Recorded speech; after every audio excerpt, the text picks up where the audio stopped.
welcome sa Beautiful Life. Ngayon, ano naman tayo para maiba ulit? Food taste. Yan, food taste tayo. Meron kasi ako nakita sa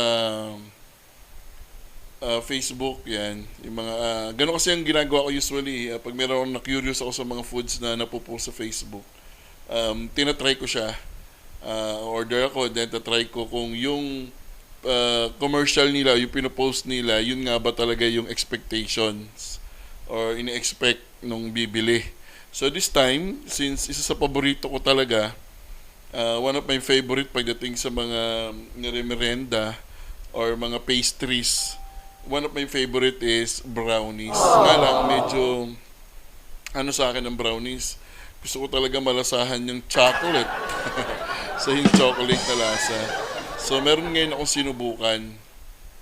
Okay, meron ngayon akong sinubukan na brownies, binili ko.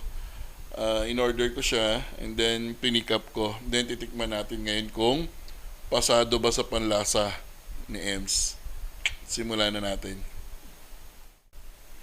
Okay, so ito yun, no? Ito yung aking titikman ngayon. So naka-box pa siya, parang ano, no? Unboxing ng mga gadgets or something. But this one is pastry. Nabanggit ko nga sa inyo kanina, no? Brownies siya. Brownies. Yan. So, ito siya yung kanyang packaging. Okay? So, ang pangalan nung kanyang parang ano ba ito, pangalan na production or something. Nung pinagbilan ko, yan, di ko alam bakit ano kung bakit ganito spelling ng dessert. So I don't know if you can pronounce this as Deissert, D-E-I-Cert. Anyway, siyempre kanya-kanya diskarte sa pangalan. So ngayon titikman natin siya. Okay? So titikman natin kung ano ang kanyang lasa. So brownies siya. 140 pesos. So titignan natin kung yung 140 pesos worth it ba? Worth it ba yung 140 pesos dito sa 6 na piraso ng Deissert? Ayan, ng brownies. So buksan natin. So syempre, sa packaging medyo decente siya, no? Medyo ano naman siya, presentable. So buksan natin siya. So medyo pinapahirapan niya tayo ng konti at naka-tape siya. Yan. Actually, nung kinuha ko ito kanina, umuulan pa kaya ang dala ko lang kasi motor. Nakamotor ako, so talagang naligo pa ako sa ulan kasi nabasang-basa ako sa ulan.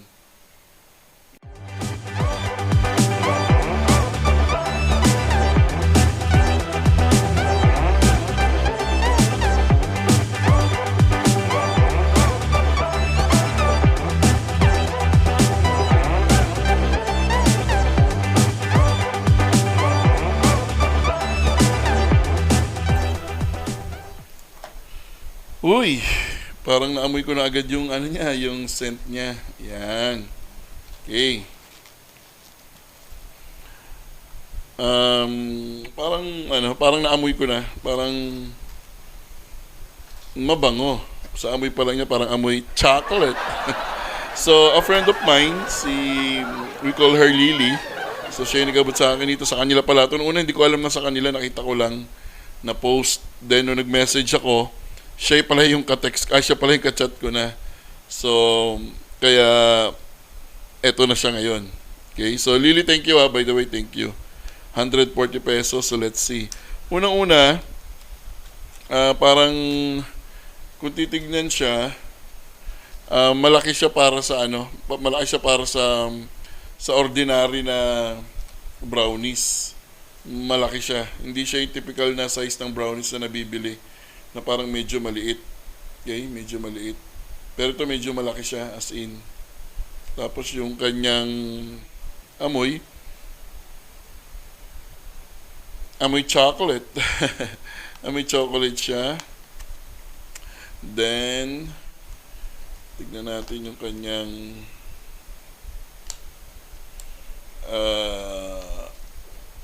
texture. Okay naman. Okay naman yung texture niya. Parang moist, which is good. So, ngayon, titikman na natin ang brownies ng Deissert. So, tikman natin ngayon yung brownies.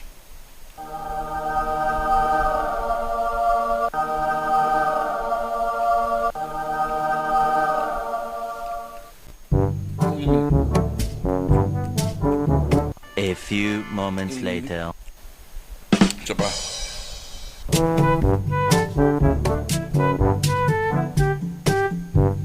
A few moments later. Isa pa.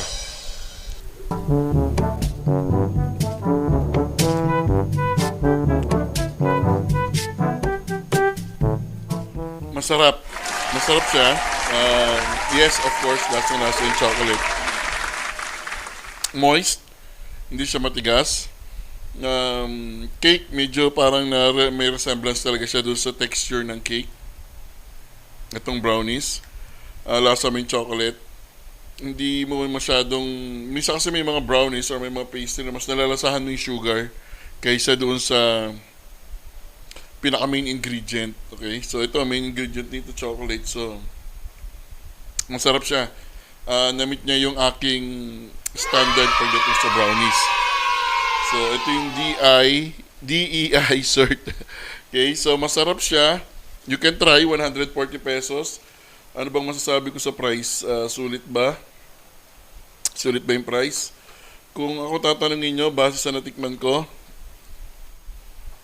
sulit siya. Sulit siya. Sulit yung price. So, 140 pesos. Para sa akin, sulit siya. You have to try this para masabi nyo mali ako, tama ako. You may have, or you may try, or you must rather try this. Okay, so malaki siya, katulad sinabi ko kanina. Tapos talaga masarap actually. Dalawa yung kanilang parang pinopromote. Yung isa banana cake. Banana cake. Nga lang naubusan ako kasi parang siguro yun ang best seller nila, yung banana cake. Naubusan ako nun. Kaya ito na lang yung natira. Kaya ito yung nabili ko lang. Dapat kasama yung banana cake sa order ko. So, I know, masarap din siguro yun kasi ubos eh. Parang best seller talaga nila yun eh. Kaya kung iisipin mabuti, kung gusto nyo i-try, para maiba naman yung tinitikman nyo, hindi puro mga nabibili sa bakery. At least ito homemade. Okay, homemade. Alam nyo maganda sa mga homemade? Talagang may tinatawag na TLC. Yan, Tender Love and Care. Kasi nga siyempre pag homemade, alam mo yung bahay, kilala mo yung tao nagsisell, direct kang bumibili sa kanila. Kaya pag hindi maganda yung kanilang product, madali silang masira sa customer. Kasi nga direct sila yung gumagawa. Yun ang advantage pag mga homemade yung mga binibili mo. Unlike yung mga product na nire-resell lang, may gumawa and then may kukuha din yung kumuha, yun ang magbebenta. Yun medyo mahirap. Unlike yung homemade na direct kang bumibili sa kanila, which is panalo yun. Panalo. So, masarap. Ang verdict, panalo. You can try this, itong brownies na to. Try nyo, masarap siya. Panalo. Kaya dahil panalo siya, titikman ko ulit. So, this is Beautiful Life. This is MC once again. Tayo ngayon food trip, food taste tayo. So, Beautiful Life. This is MC once again.